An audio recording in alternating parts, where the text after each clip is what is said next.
All right, I've just had a question come through about granny flats, and the question is best granny flat options in Perth, size layout, and separate leases as well. The question was around. So, for granny flats in Perth, I recommend Danny from West Coast Granny Flats. And you're going to find, don't quote me on this, call Danny and ask him directly, but a good granny flat is going to cost you, I would assume, around like 200,000, maybe let's call it 180 to 250,000.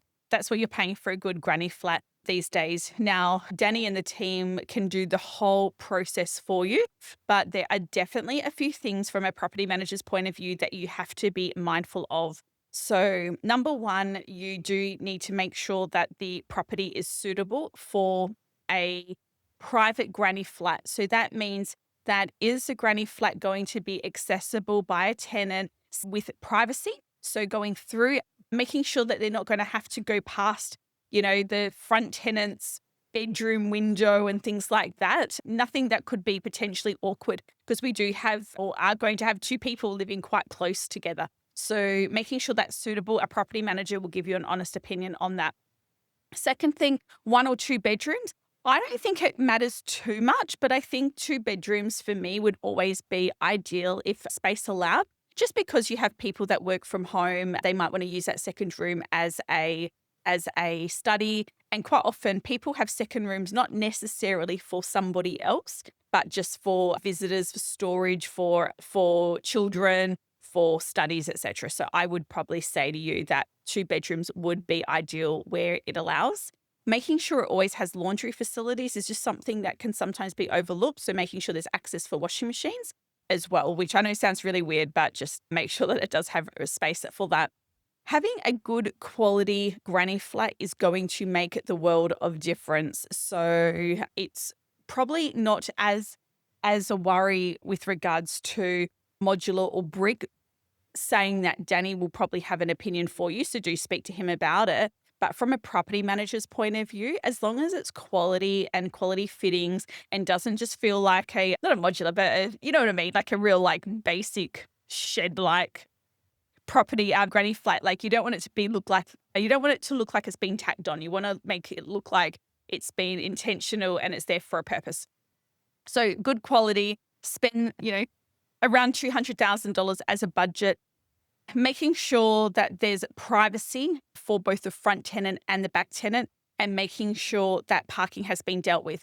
Now, interesting that if you already have a tenant in the front house, it's very, very important to get this right, because I am seeing things get a little awkward where we've got an existing tenant in a front house and then you're doing a granny flat. So obviously you need to speak to your property manager and make sure legally you can do that, because your tenant's lease at the front is for the entire whole block. And so making sure that that has been set correctly is the first thing. The second thing, from experience, I would highly recommend is that you do the fences first. So there is a clear boundary for the front tenancy of their area, so they're not disrupted by the access or the building for a granny flat that you're doing. So close that off at the start, make it nice and clear and easy for them. When it comes to utilities and separating utilities, it does get a little bit tricky, I won't lie. You've got your water, you've got your gas, and you've got your electricity. Your water, quite often you can just submeter that, so that's generally fine. You do have to have submeters if you want to be very specific with who owes what. So you can do submeters for your electricity as well.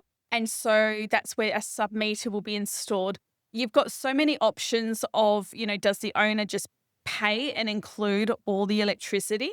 Does the owner have the electricity under their name and then use a submeter to separate who's responsible for what? Do they just put 1 meter and then have an agreement with the tenants that they pay a percentage each? The problem, what I don't like with the percentages, is that some people will base a percentage on the size of the home, which is valid. Maybe it's 60%, let's say 70% for the front house, which is the main house, and then 30% for the granny flat. That's fine.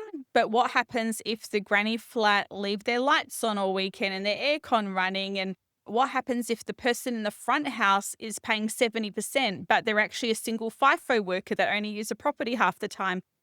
These types of things come up all the time.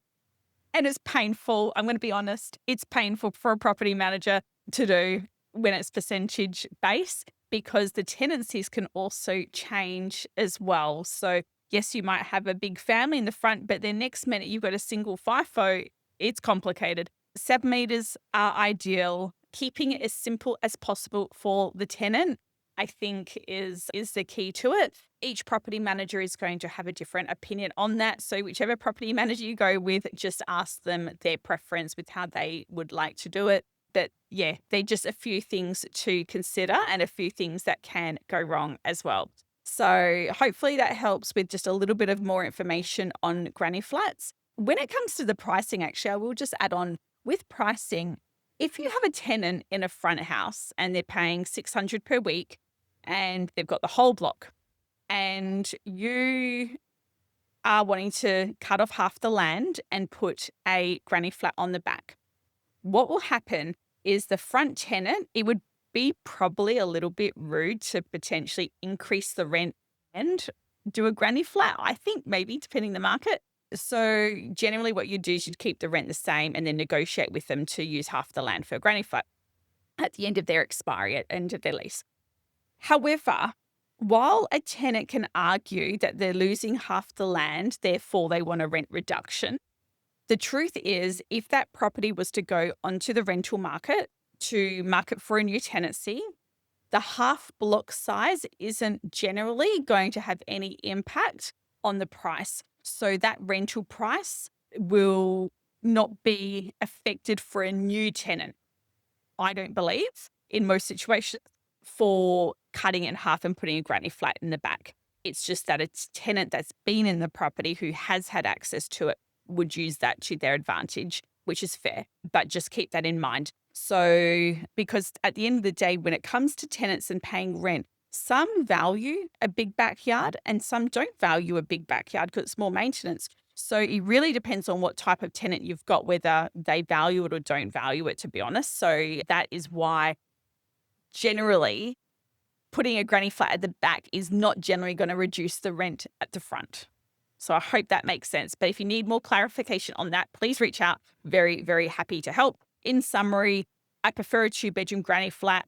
I prefer good quality. Definitely not one of those cheapies that you get from Bunnings or wherever you can get the cheapies, and use West Coast granny flats and Danny to get more advice on what their investors are building as well. And make sure you get it right. If you have got an existing tenancy in the property, make sure you get it legal and make sure you are allowed to put a granny flat on the back with the existing tenancy. It's very, very important to get that right.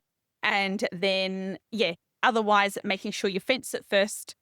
So there's an agreement. This is yours. That's mine. That's a granny flat. And then moving forward, there should be minimal disruption to anyone in the front house. So a few things to consider, but I'll leave it with you and reach out if you have any questions.